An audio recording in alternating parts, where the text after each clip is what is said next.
So, quick little story time. I bailed on BTMC, and I was supposed to meet John Porler. Well, he doesn't know. He didn't know who the fuck I was at the time, but I was supposed to meet him.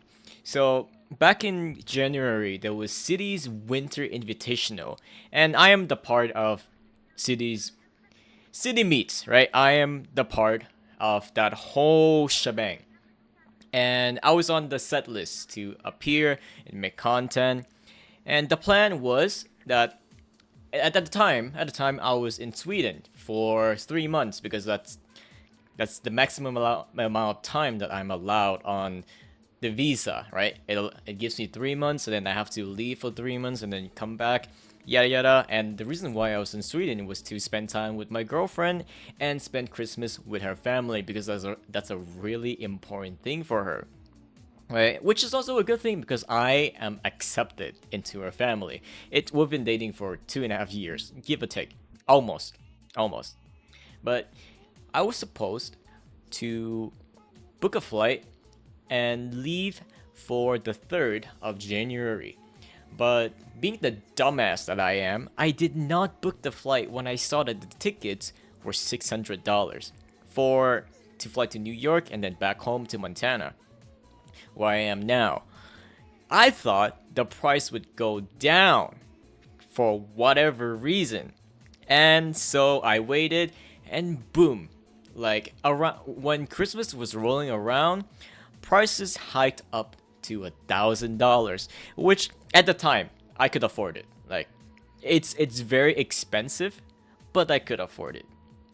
However, I decided to spend the rest of my trip with my girlfriend because as the day for me to leave approaches, the more sentimental I become. This is an ongoing thing, right? Because before I moved to the US, my mom would come back and visit while she was in the USA before I was able to come to the US. And whenever she would leave, we would get really emotional. And now I am in the position where I could understand how she felt because I did not want to fucking leave.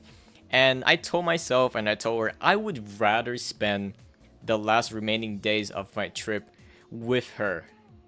And I am willing to give up that opportunity to meet with BTMC and perhaps John Polar. Now that I know that he's just a chill guy for real.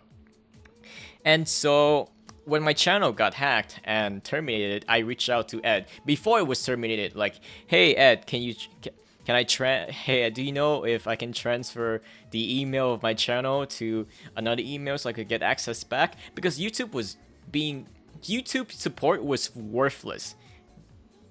They had me on a tightrope because they could not respond fast enough before the channel got terminated.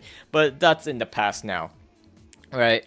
No, can't cry over spoiled milk. And Ed was like, dude, you flaked on me. I thought you were supposed to be there. And that meant so much because like Ed was actually looking forward to meeting me.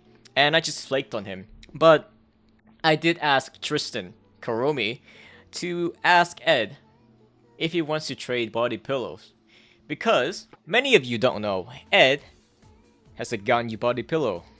And so do I. So the offer stands, Ed. Wanna tra wanna trade body wanna trade body pillows?